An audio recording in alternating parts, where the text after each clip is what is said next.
There's this old proverb that says, if you want to go fast, go alone. If you want to go far, go together. That's the thread that twines our Exceptional Minds with RoboKind podcast.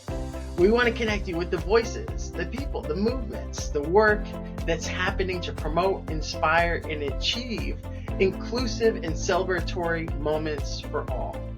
I'm Brian Baggs, CEO of RoboKind. Welcome to our episode.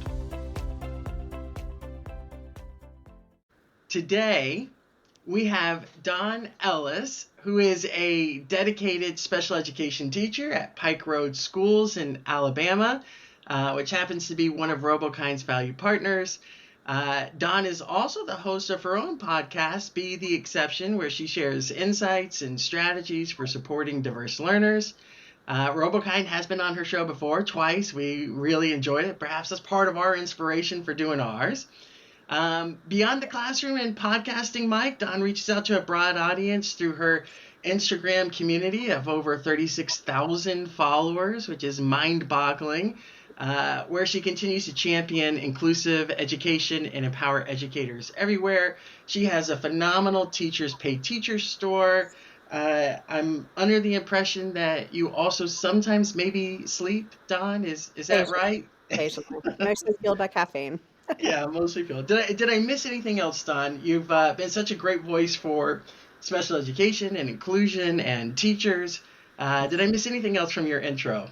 I think, well, first, thanks for having me on the show. But so I've been teaching for 15 years in special education, and I actually have my national board certification in special ed as well as an education specialist in this area. So I've taught in a variety of different settings, but yeah, I think you hit the nail on the head as far as like social media platforms. We've got the blog and podcast and TPT store, as well as kind of a social media following as well. Yeah, and perhaps that's understated. So, Dawn, thank you so much for being on our very first podcast here at Exceptional Minds.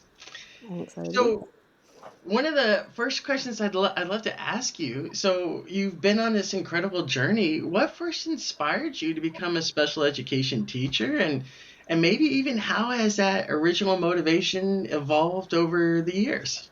Sure. So I think back in college, I always knew I wanted to be in education to some capacity. However, I found out real quickly that high school was not the life for me, like high school teaching. And so I shifted, and I also had the opportunity to nanny during my college years, and a family that I worked with had an autistic son that I worked with, and really enjoyed problem solving and working with him for addressing different social and academic needs that he faced.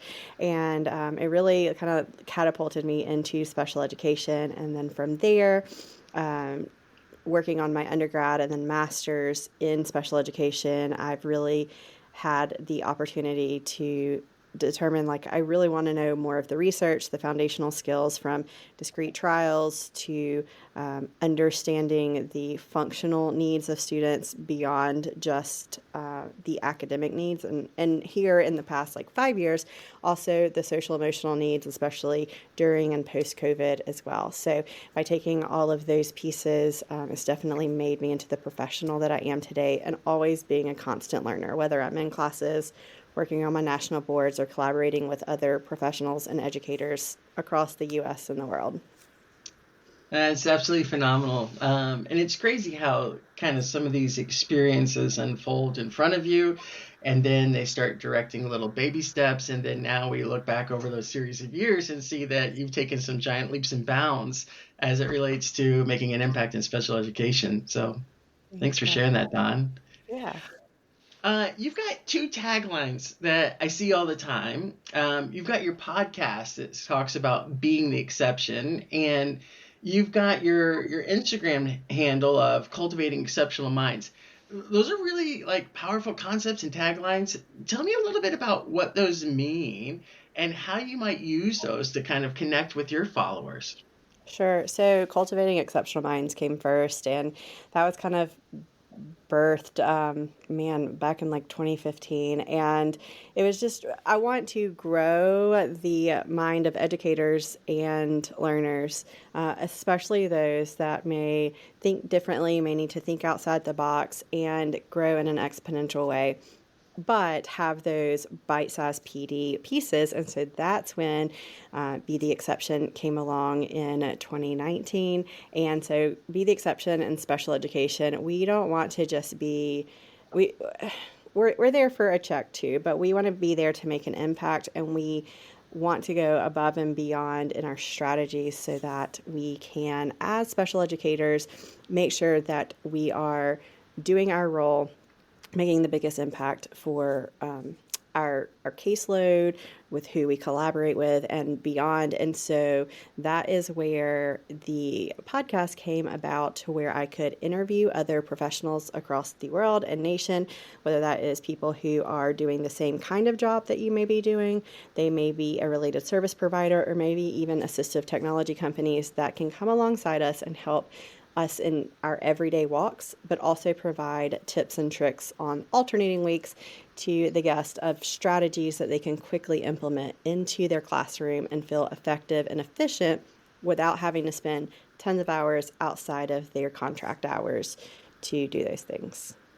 Yeah, I feel like so many of those things that you said there are exceptional in and of themselves, and trying to find both those wins for you as an individual to find fulfilling, effective, efficient work, being able to find those wins for our students, being able to collaborate with peers like that, that truly is exceptional. And to the greater extent too, helping us cultivate collectively and crowdsource the best ideas so that we can put those forward. Um, so I wonder if you could maybe share a moment where you created a classroom environment that you just felt like you won with, where students felt included and heard. What does that kind of look like for you? Yeah, so I think a lot of times it depends on each environment and school system in individual school that you work in, right? And I feel like I've had big wins over the years and little wins too, and it's important to celebrate both. But in my classroom, I strive to create an environment where every student feels valued and supported. And no matter what their abilities are, we want to make sure that they feel a part. And we really work hard to have our kids included in the environments, general education environments. And so, one moment that really stands out is when we had some general ed classes have students' voice of the week, and our students could still participate with that, even those including using AAC devices.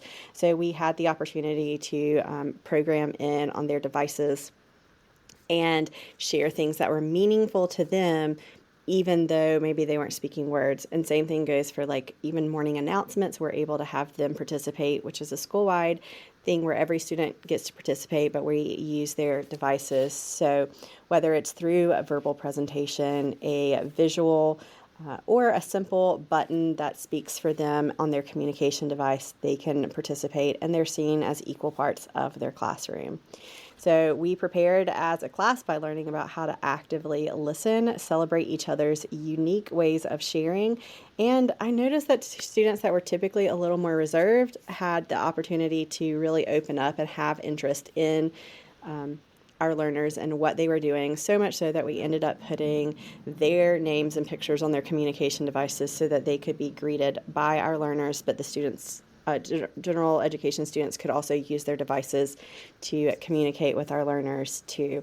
And so it really showed general interest and kindness towards one another. And it was really heartwarming for my students and for me to see, to turn this communication style into something that they felt heard and celebrated on. And so that's one thing that has just really made a big impact on inclusivity and building trust in our classroom and school environment. Yeah, that I'm sure there's going to be some people that are listening to this thinking, "Oh my goodness, I would love to do that," and so they're already kind of racing through some of the thoughts associated with getting their students ready. But I think maybe implied in that is that you also got some of your peers ready within the school system too. Uh, any tips or tricks? Because I feel like our kiddos are one element, and it has all of its great excitements and challenges. But you've obviously cultivated something maybe a bit beyond your classroom, that you've got co-teachers, you've got administrators. Like, uh, what does that look like? Yeah. If someone's listening saying, I want to do something like that too, what advice would you give them?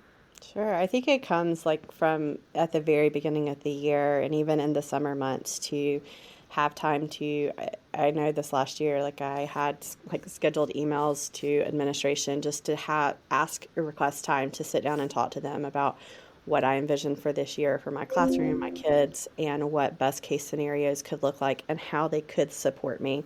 And I'm very fortunate to work in a district where we do have administration from central office and within our school building that is supportive and wants inclusive environments. And I've worked at two schools in this system, and it's such a powerful and sometimes unique thing, but I'm very fortunate to have worked with administrators that do want all learners to be included and seek to learn and to be advocates to have this inclusive opportunities for all of our learners. One of the things that I am really kind of inspired by as I listen to that is that I, from my seat, CEO of RoboKind, have found that folks often want to participate in this process of finding moments of inclusivity, of finding moments of integration and creating opportunities. But what sometimes is missing, and this is what I heard you say, is some of that information piece. And I really like how you talked about kind of starting the year, maybe in some of those planning sessions with administrations and peers around things that you wanted to have happen and giving them kind of a vision to walk under. And I think that can be extremely powerful and equipping for the folks that we work with. And so I'm sure some folks are going to hear on to that and take some inspiration to do something similar, right? It seems like sometimes you just got to kind of fill in the blanks and share, right? Is that what I'm hearing you did a bit, you know? I think so. I know that Rome wasn't built in a day, and so Sure. taking one thing to improve on each and every year, and know that the impact can be great, even improving one little thing. And so, just for example, we even talked or surveyed our staff of like what is one area you would want to improve on. And so we had a big feedback of they wanted in IEP meetings we asked the general ed teachers to help with taking minutes, and so they were like we don't feel confident in that. And so also hearing what they have as input and administrators and providing that quick training at the beginning of the year so that they feel invested in and heard. Same goes for inclusion. So when they feel a part, they're going to do more. That goes for, administration, general ed teachers, the students, and even families that we work with. Yeah, I absolutely can agree with that. So I wonder if you could also share like maybe a strategy that you'd recommend for educators that are looking to foster both academic and social emotional development in their classrooms where they may have a variety of different students. What are some kind of tips and tricks that you might kind of tap into from a strategy side? Sure. I think so much of what my role as a special educator these last couple of years, as we've gone back from virtual teaching to partially in person, we're seeing a lot of social emotional needs for our learners from kindergarten all the way through. And so, one strategy that I always recommend is trying to embed that social emotional learning into our academic instructions and setting the tone at the beginning of the day for those expectations. For example, during reading activities, I might select books that highlight themes of empathy, perseverance, or inclusion. And after reading, we'll engage in discussions or even role play so that students have opportunities to practice identifying emotions, resolving conflict, but also celebrating differences. Additionally, using visuals and supports and tools like social stories for some of our learners that need more explicit practice and behavior charts for students to understand expectations and build self regulation skills.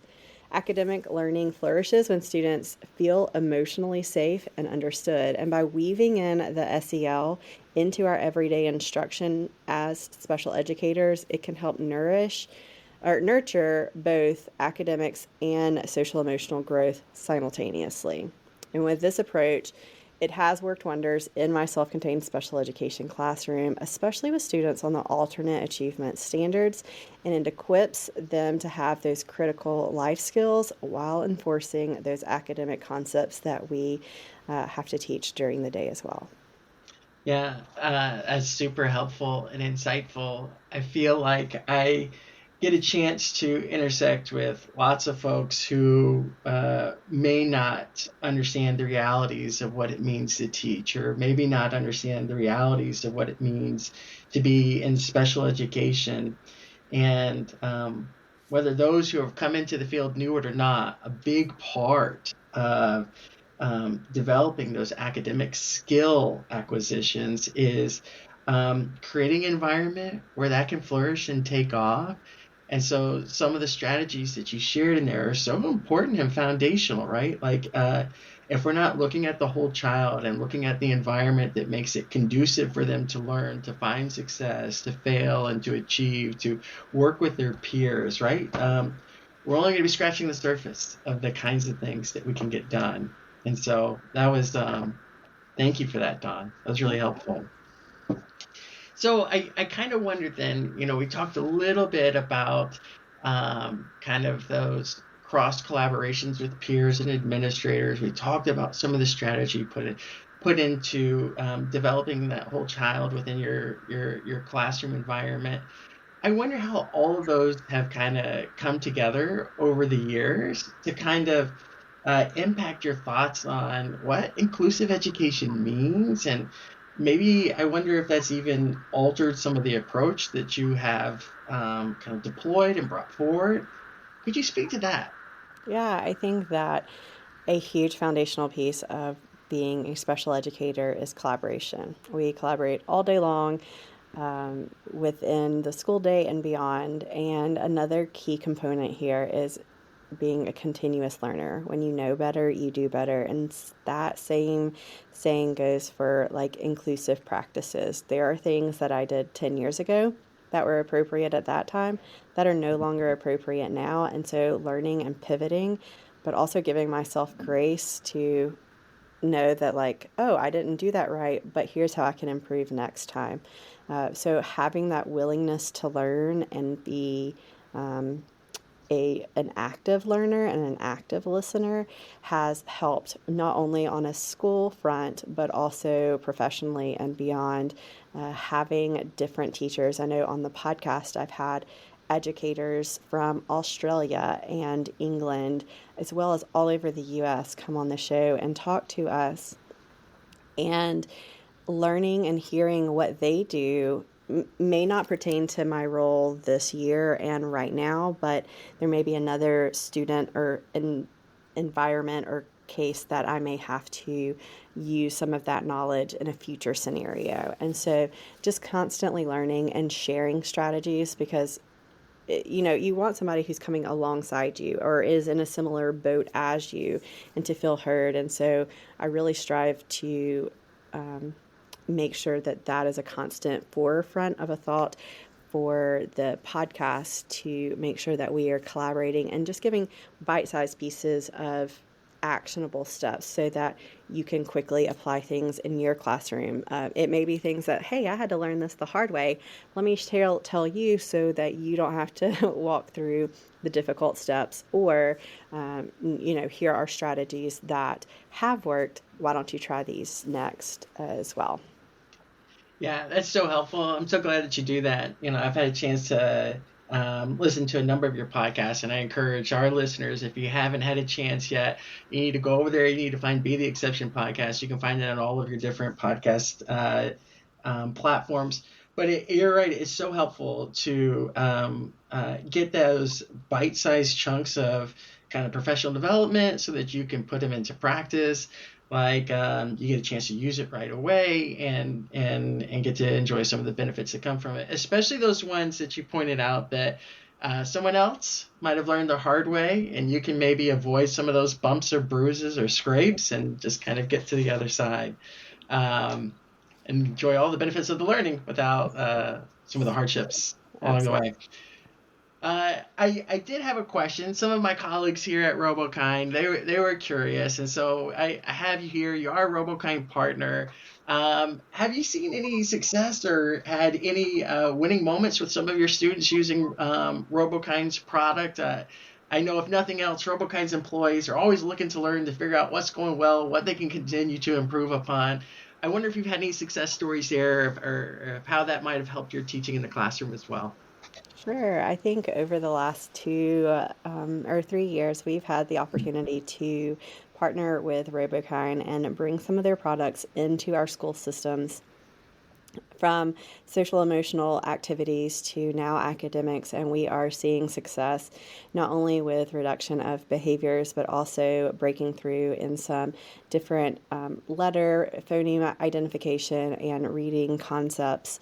And so it's been really neat to see the products from a few years ago and then the shift here recently to more of the avatar program to help all of our learners feel equipped and like they can succeed, and also in a way that is relational with the avatars or the robots in previous years. I will also say that your staff's done a great job in coming on site and training our staff members as well, and really hearing the why of how to use it, the why and how of using the programs so that we feel successful as educators inside the classroom to implement it, so that it's not overwhelming and just another curriculum that we just have to do. Instead, we're seeing success with it.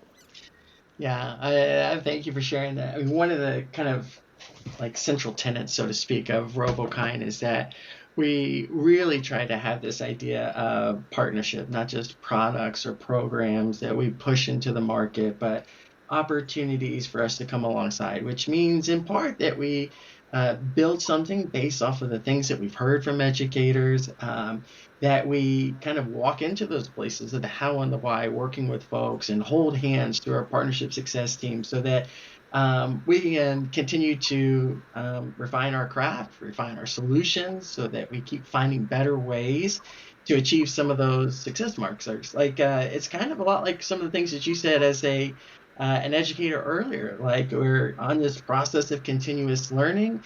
We're trying to get better and better. The realities are constantly in flux and change. And so if we really want to be about the work, we've got to embed ourselves into the right places so that we can. Okay, I know this is happening during the school year. You're so gracious to give us some of your time today. So I'll ask you one more question and then we'll conclude this episode. My last question is that if you could inspire our listeners to take one action for exceptional connections, what would you suggest to them? Well, in addition to just being willing to learn and to listen, I think we've talked about this before, even on our episodes, Brian. But just do it. Do it messy. Do it unsure. Know that you can always improve, but the fear to not take action does not outweigh the willingness to just go in and get started. And you can always pivot and learn as you are in the moment. And that goes for dealing with, those hard IEP meetings, dealing with academics that you're not sure exactly how to target, but being willing to also just ask the questions. I think so many times we get in this moment and you're like, everybody knows so much more than me. I'm not the most knowledgeable here. Be willing to ask and be vulnerable. I think that's the beauty of, if you don't want to ask in your school, find social media like Instagram or Facebook groups. I know I even have a membership for teachers who want an even deeper dive, but also some like hand holding of having opportunities to ask me direct questions so that you can have quick answers that you can apply so that you don't feel like you're alone, but to be bold in what you do in your role, because it makes such a huge impact. Well, thanks, Dawn. Well, on behalf of RoboKind and our listeners, thank you, Dawn, for the exceptional work that you're doing in this space of leading and inspiring and sharing that knowledge as you get it so that others can find the same kind of wins and joys and successes in their classroom. And thanks for being part of our very first episode here at Exceptional Minds with RoboKind. Yeah, thanks so much for having me. That wraps up this episode of Exceptional Minds with RoboKind. We hope you enjoyed today's conversation and found inspiration to bring back to your own learning community. If you haven't already, be sure to subscribe so you never miss an episode. We'd also love to connect with you on social media, so follow RoboKind for more resources and updates on inclusive education. Until next time, keep supporting and celebrating every learner, and remember, together we can empower exceptional minds.